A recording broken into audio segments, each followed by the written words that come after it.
जलपाईगुड़ी के बहादुर पंचायत अंतर्गत चेकरचंडी कामत इलाके में हुई वृद्धा की रोंगटे खड़े कर देने वाली हत्या की गुत्थी पुलिस ने सुलझा ली है। पुलिस ने इस मामले में मृतका के मंझले दामाद आलामीन हक को गिरफ्तार किया है। आरोपी अपने ससुराल में ही घर जमाई बनकर रहता था।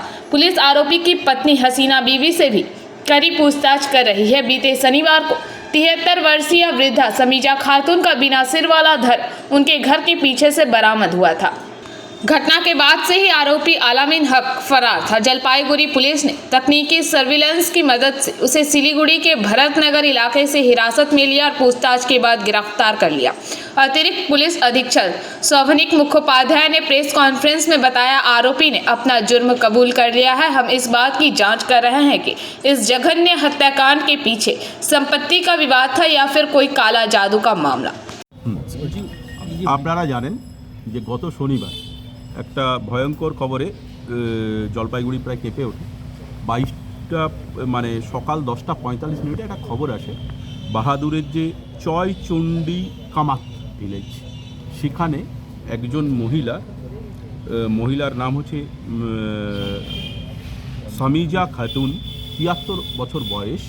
তার বাড়ির পিছনে গলা কাটা অবস্থায় পড়ে আছেন এবং বাড়ির পিছনে বলতে বাড়ির একদম গায়েই গলা কাটা অবস্থায় পড়ে আছে এবং তার গলার উপর থেকে মুন্ডুটা মিসিং। সঙ্গে সঙ্গে আমরা তদন্তে নামি এবং আপনারা দেখেছেন ওই মুন্ডু বা ক্রাইম ডিটেক্ট করার জন্য আমরা পুলিশ কুকুর এবং আমাদের যে এফএসএল টিম তার সাহায্য নেওয়া হয় এবং পরের দিনও আমরা সেই সার্চ জারি রাখি। কিন্তু আমরা ওনার মুন্ডুটি এখনও পর্যন্ত রিকভারি করতে সক্ষম হইনি। কিন্তু আমরা ইনভেস্টিগেশনের প্রসেসে আমরা আজকে আপনারা দেখছেন যে আমরা যিনি মারা গেছেন তার যে মেজো জামাই আছেন হাসিনা বিবি হাজব্যান্ড আলামিন হককে গ্রেপ্তার করি এবং তারপর ইন্টারোগেশনের মাধ্যমে ব্রেক করেন।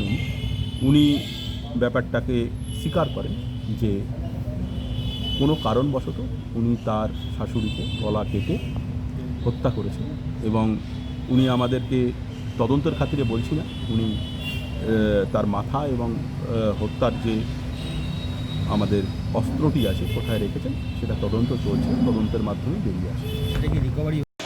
Bureau report, PBTV news.